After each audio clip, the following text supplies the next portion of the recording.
panels under the word of interdependence, having a certain cumulative benefits such as sources, it makes the developing nations to be a strategic place to lure those kind of foreign company to come.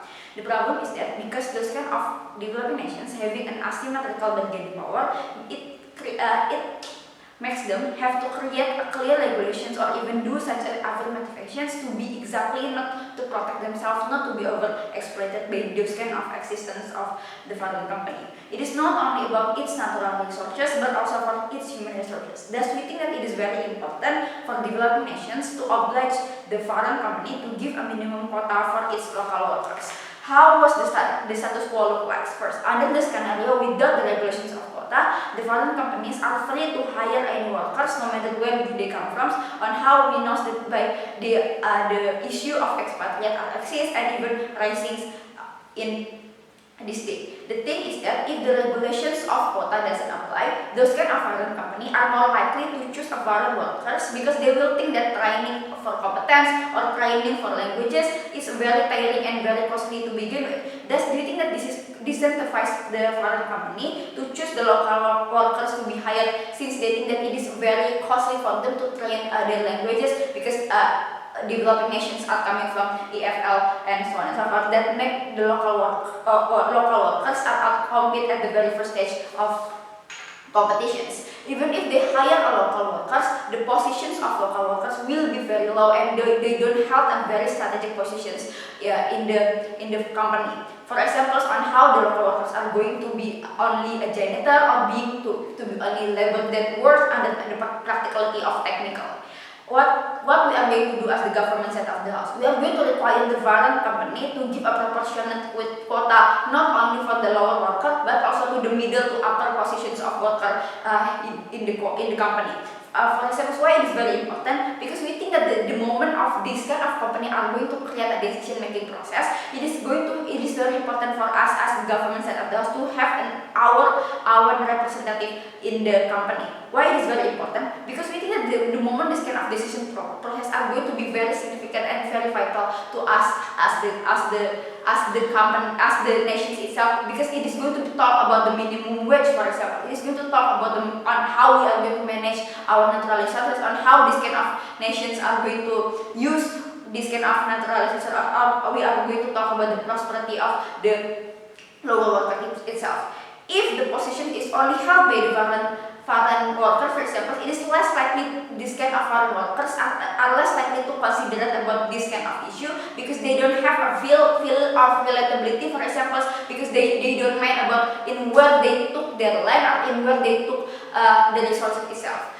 Why it is not going to be a problem for the company itself if they are hiring the local workers to be middle to upper positions, because we know that the local workers is exactly already important at the very first place on how in the developing nations the undergraduate numbers is already rising, and because the existence of scholarship, for example, on the second, the nation and the government is already create a national training to exactly give a training to the society itself. Why we think that this is the one of the strategic way, because if we address what is the problems in developing country, is that the problem in the developing country is about how the law of employee rate within the society, because the government is unable to manage this kind of issue under two reasons. First, about the limited of technology, and the second about the limited capital that they have, because the government is only focused on education, for example, and health and so on. Then they don't think that this is such a strategic way to help. The moment we are able to address the regulations of quota, the governments can make sure that the moment they are approved several foreign company, for example, that they will have a specific number of local workers that are going to be absorbed and that are going to be hired, for example. Comparatively to what happened in the past, is that the approval of operations of the foreign company doesn't work hand in hand with the number of employee that is going to be absorbed, because the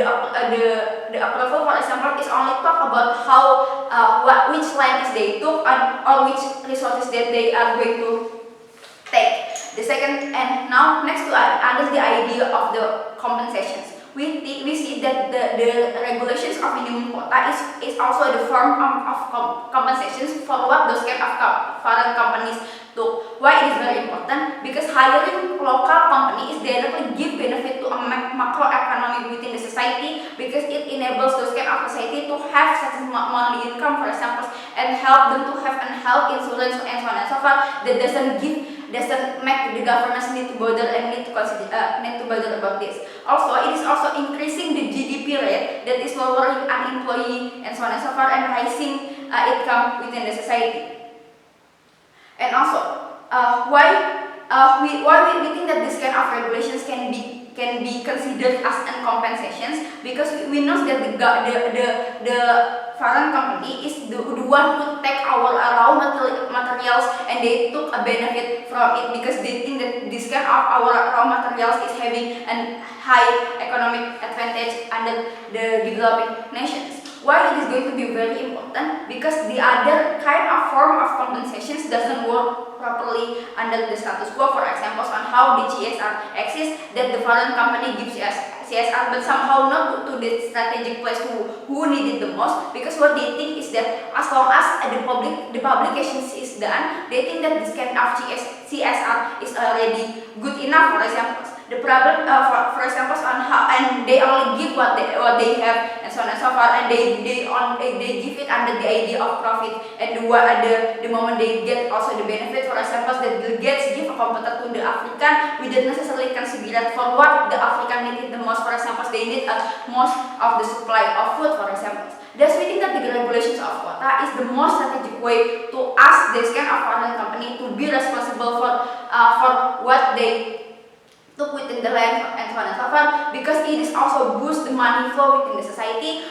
On how we think that the moment society are able to have a monthly income, it is also increase their purchasing power to buy stuff in the domestic. That is going to be very essential if we talk about the macroeconomy within the society of developing nations. So I rest my case. Thank you.